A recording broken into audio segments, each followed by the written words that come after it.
Welcome to the Let's Get Entrepreneurial podcast, your go-to resource for navigating the world of entrepreneurship. In today's episode, we delve into the core foundations of entrepreneurial success with a focus on the 4 pillars of entrepreneurship. These pillars provide a comprehensive framework for aspiring and current entrepreneurs to navigate their entrepreneurial journey and increase their likelihood of building thriving and sustainable ventures. Join us as we explore how each of the 4 pillars plays a vital role in the entrepreneurial process and how entrepreneurs can leverage them to their advantage. The Let's Get Entrepreneurial podcast is your ultimate launchpad for igniting ideas and skyrocketing your entrepreneurial dreams. Tune in, buckle up, and let's unleash the entrepreneurial spirit within. Your 2 hosts will be Professor Gary Palin and serial entrepreneur Ryan Budden.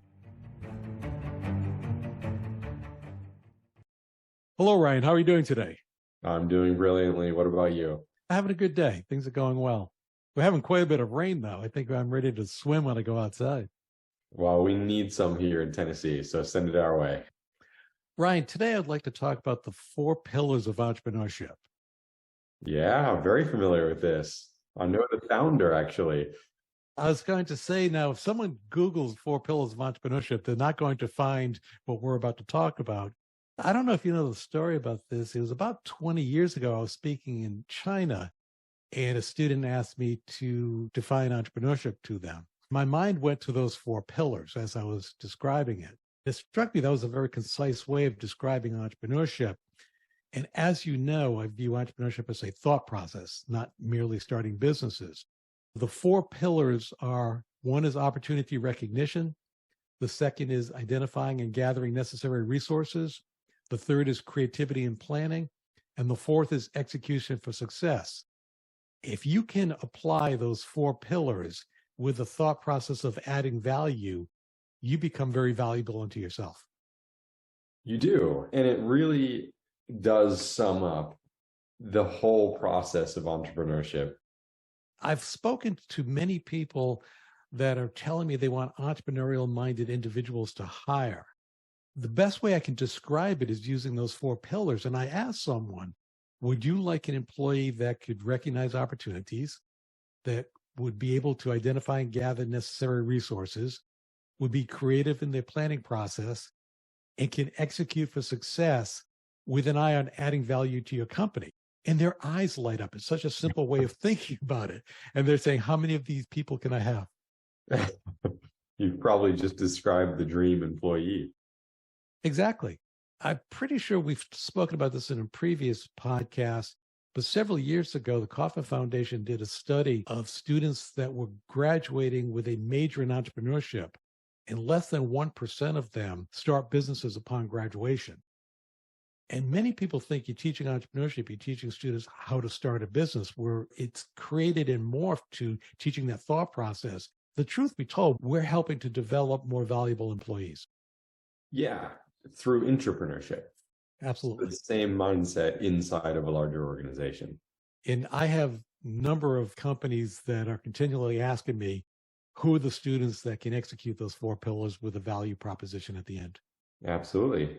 This is an appropriate place for a quick plug of the Janus assessment. This is exactly what we're working on. How do you actually quantify this? That's actually where the original thoughts for the Janus assessment was developed, from people telling me they wanted to hire entrepreneurial thinking individuals. And I would ask them, how do you determine whether they're entrepreneurial in their thought process? And they really gave me some crappy answers. Mainly it was around the interview process. Did someone have a lemonade stand when they were a kid, delivered newspapers? I'm thinking, well, first of all, that's a terrible way of doing it. I said, it's awful clunky too. That's where I started to research, how can you measure someone's entrepreneurial tendencies? That thought process morphed into the work we're doing, developing the Janus assessment. Do you mind explaining what the Janus assessment is to our audience that is not familiar with it?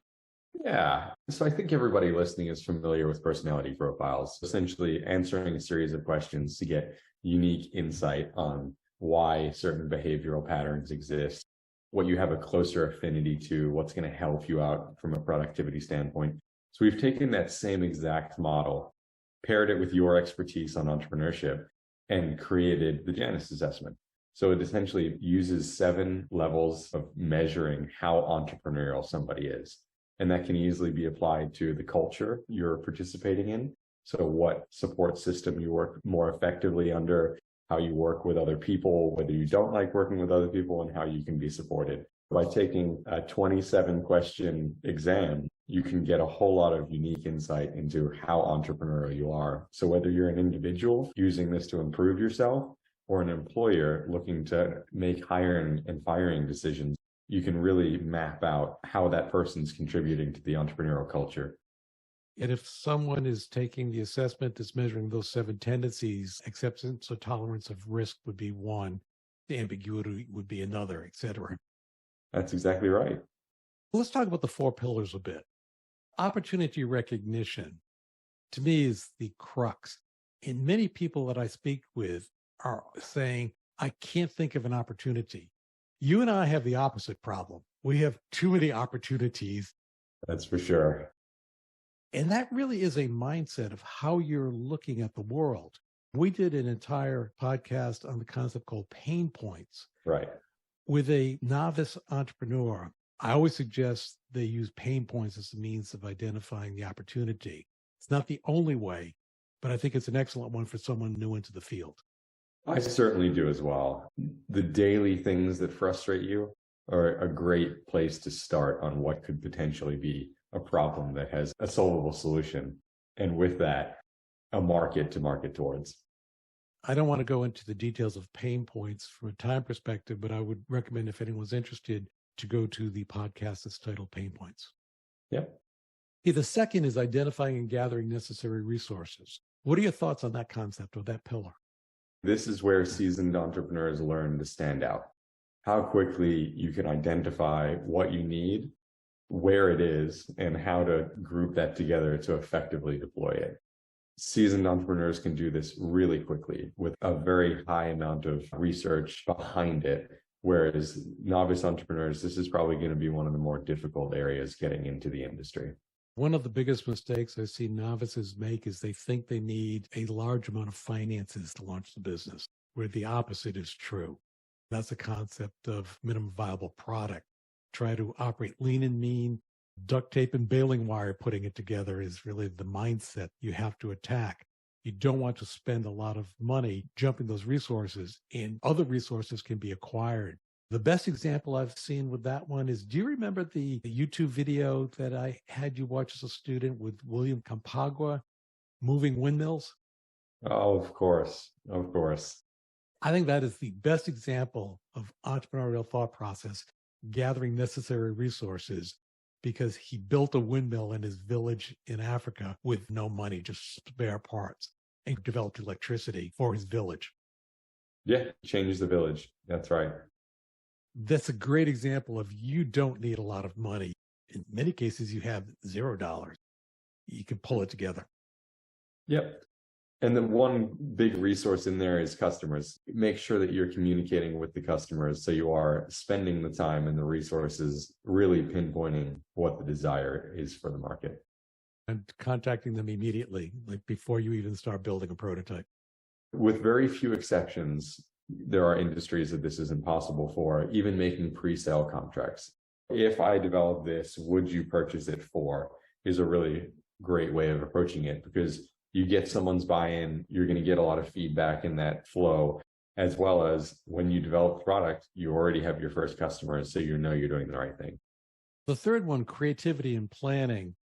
This is a struggle for many people also. You don't want to recreate the wheel or do what everyone else is doing. Then it becomes a Me Too business. And the question will be, why should someone shift to you? There has to be a substantial difference in your offerings for someone to move from individuals they've been doing business with for a while. And applying creativity to that, a unique way of approaching the problem, is key. And the one I think of the most is Elon Musk with Tesla. He really reimagined the electric car industry. Yeah, well, and obviously it's paid dividends to him throughout that few years that he's been doing it. Looking at an innovative way to solve problems, differentiating yourself from other offerings while you're delivering value is key to this. That's exactly right. And Elon Musk is a great example of this. Now he's challenging the look and feel of cars now that we're going electric. Does it need a front grille? How do the headlights have to look? I mean, the Cybertruck is a great example of that. I think it's pretty ugly, but it's definitely challenging what cars have to look like.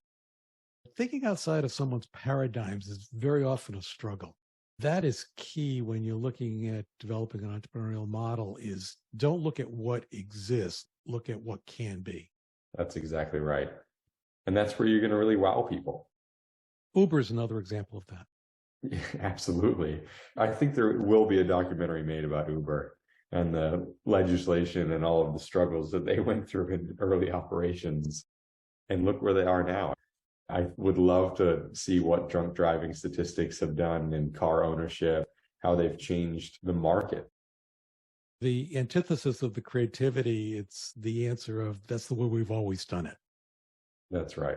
And that is the total opposite of being creative in an entrepreneurial adventure. You want to find a different way to accomplish and add value.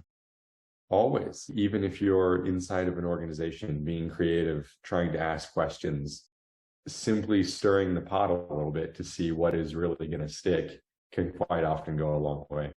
The fourth one I think is the most important, it's also the most difficult one to teach, by the way, is execution for success. Yes. What are your thoughts on execution for success? I think we've said this in previous podcasts. Execution is really what makes someone successful or not. Lots of people have great ideas. Lots of people are very good planners. Very few people are actually good at making things happen, pushing the ball forward. Very often people mistake what the word execution means.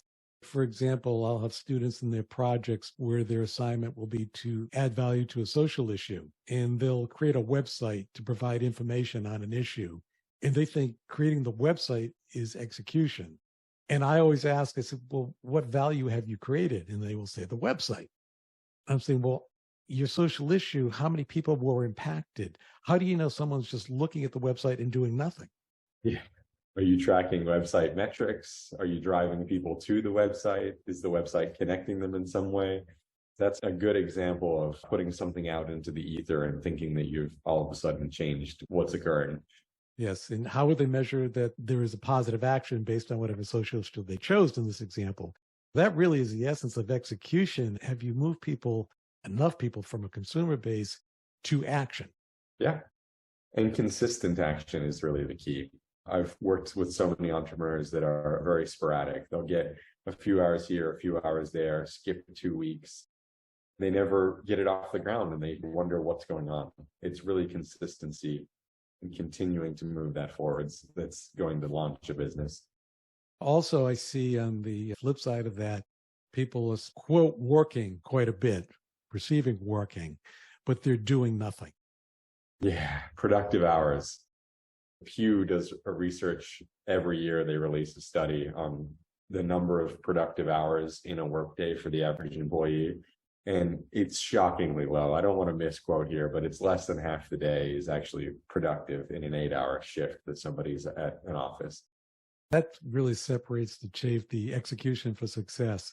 And if you can't execute, then you won't have a venture ultimately. Absolutely.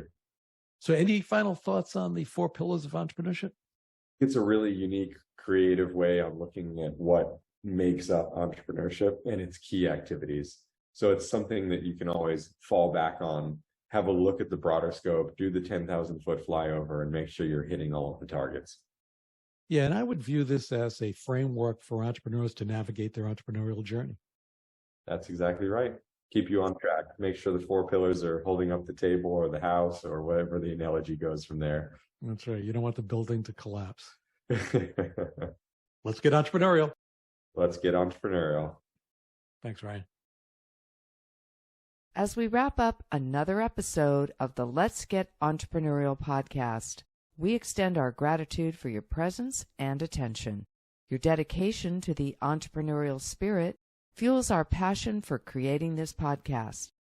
Check out ProfSpirit.com to discover resources and courses designed specifically for innovators like you. Stay on the cutting edge by following us on Spotify, Apple Podcast, YouTube, and other platforms as it is released. Until then, keep the entrepreneurial flame burning.